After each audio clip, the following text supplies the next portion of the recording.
Estamos aqui, último bloco, Fenômeno UFO de hoje, né, ainda comentando o caso de reencarnação narrado pelo garoto Gamal, um garoto turco, né, na época com uma faixa de 5 a 6 anos de idade. E nós falamos aqui, então a criança ainda tem uma forte ligação com o outro lado. Então ela lembra desses fatos. Já presenciei fatos assim com outras pessoas, né, com crianças que narram casos, depois você vai pesquisar, são verdades, que morreram em acidentes, ou de algum tipo de doença, tal, e ela relembra aquilo claramente, dizendo, uma outra vida eu passei por isso, morri desse ou daquele motivo. É bem interessante isso. O que mostra que, como eu falei aqui, somos eternos peregrinos aqui do universo. Falei da obra do comandante Edgar Armand, Os Exilados da Capela, uma parte dessa civilização que vivia à volta da estrela Capela, que está localizada na constelação do Cocheiro, teriam vindo até a Terra, porque usaram sua inteligência para o mal, e aqui vieram para purgar os erros cometidos, e a sua inteligência superior seria utilizada, né, para alavancar a humanidade terrestre muito mais primitiva. Depois, eu acredito que não haja mais capelinos por aqui, aqueles encarnaram, uns dizem que na época da Atlântida, né, e trouxeram seu grande conhecimento e, ao mesmo tempo, com as dificuldades que viveram no mundo mais primitivo, purgaram aqueles erros que eles haviam cometido. É uma coisa muito bonita de nós vermos aqui, né, como disse o mestre, né, o Pai é Deus dos vivos e não dos mortos, portanto a morte não existe, o que existe é uma troca de vestimenta carnal. Né? O espírito continua a sua evolução, o espírito é eterno, né? Continua a sua jornada de aprendizado, né, do anjo ao arcanjo, né? Como se diz, né, os deuses não são feitos da noite para o dia. Né? Então nós temos um caminho à nossa frente aí para chegarmos a um nível evolucional melhor, e só faremos isso, né, encarnando, reencarnando, que é a nossa principal escola de aprendizado. Talvez num futuro tão longínquo, não tão longínquo, possamos não mais ser presos dessa roda de reencarnação, encarnaremos só em caso de auxílio a outros mais primitivos, ou em caso de algum outro caso de esclarecimento ou auxílio a outros grupos de espíritos encarnados. Era o que nós poderíamos falar desse caso, né, mostrando que as crianças, né, que se diz, né, a famosa fase de 7 anos, né, até os 7 anos, a criança tem essa forte ligação, dos 7 aos 14 ela vai perdendo isso, né, essa ligação com o plano espiritual. Isso pode voltar novamente depois, o mais suave, de modo até mais intenso, ela pode perder isso definitivamente, não ter mais essa ligação. Aí vai muito daquele espírito, do seu grau evolucional, das coisas que ele tem que viver aqui. É a famosa fase dos 7 anos, né, que é muito comentada. E seria isso. Então agora eu gostaria de aproveitar o tempo que eu tenho, nós temos muitos e-mails aqui, e eu gostaria aqui de responder aqui um e-mail do meu amigo Marcel, aqui de Taubaté, no Vale do Paraíba, né? Conheço sua cidade, meu irmão, e prestei vestibular aí, rapaz, aí na Federal, eu acho que não existe mais, mas eu prestei exame aí, é uma cidade muito gostosa aí, Taubaté. E você fala que se a TV fosse, o programa fosse TV aberta, seria 100% de Ibope. Não sei se chegaria a tanto, meu amigo, né, mas por enquanto ainda não é possível. Quem sabe num futuro não tão distante, né, a TV Mundo Maior consiga um canal aberto para passar a sua programação.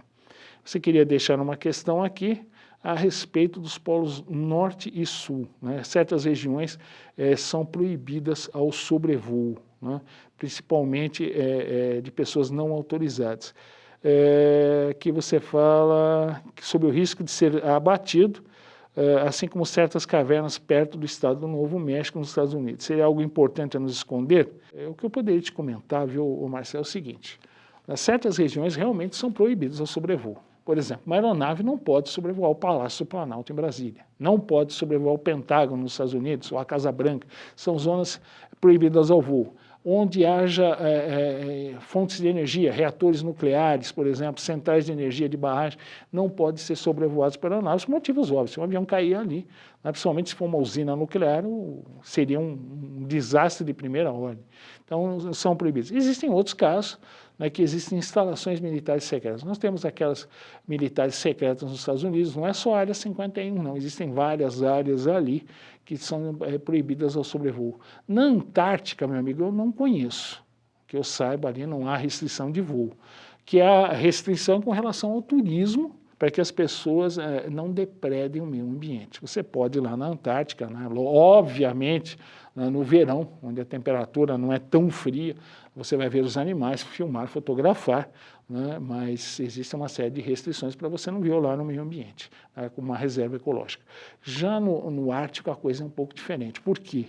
Existem instalações no Ártico, né, de vigilância. Por quê? Nós não podemos esquecer a Guerra Fria entre os Estados Unidos e a Rússia, e o Ártico era considerado um possível campo de batalha. Então nós temos sistemas de detecção de mísseis balísticos de ambos os lados, russos e americanos, na região do Ártico.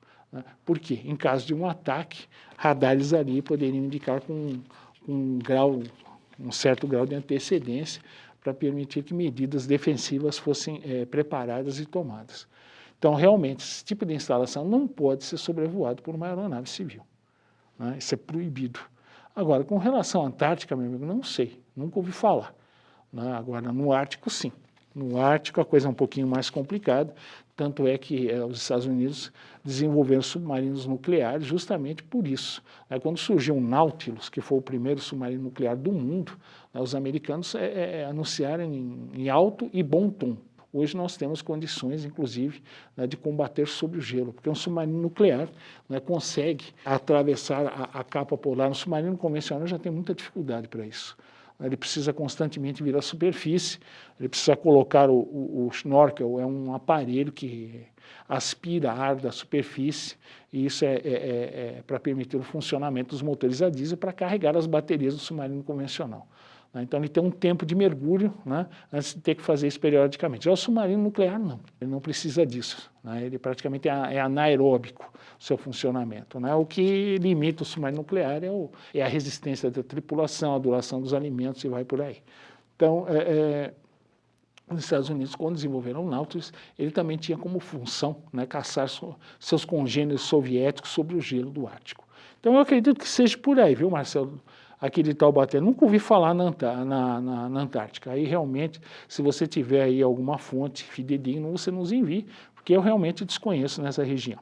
Então eu queria agradecer mais uma vez, né, o carinho dos telespectadores, né, a repercussão do programa, desejar uma ótima semana a todos, fiquem com Deus e até o nosso próximo programa semana que vem. Fenômeno UFO. Beijo no coração e até lá.